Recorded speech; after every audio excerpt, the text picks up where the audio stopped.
MIDC police station मध्ये दिनांक 31 जुलै 2026 रोजी एक घटना घडली होती.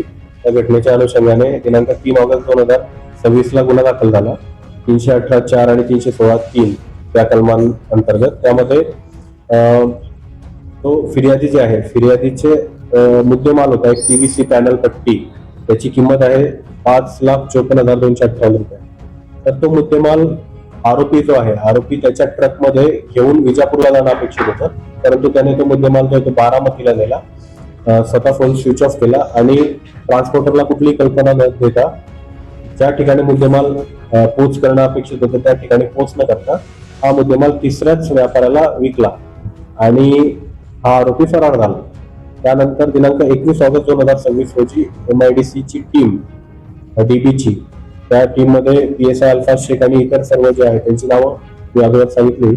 त्या सर्वांनी तिथे जाऊन आरोपीला ताब्यात घेतलं आणि 21 ऑगस्ट रोजी त्याची कस्टडी घेतली. मान्य न्यायालयाने त्याला 3 दिवसाची कस्टडी दिली होती आरोपीला.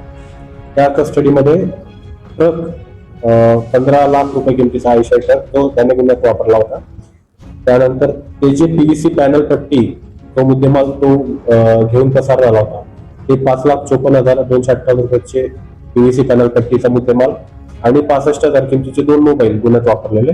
अशा प्रकारे 21,19,258 रुपये किमतीचा मुद्देमाल आरोपीकडनं पोलीस कस्टडी दरम्यान हस्तगत केलेला आहे आणि सदर आरोपीला आता MCR करण्यात आलेला आहे.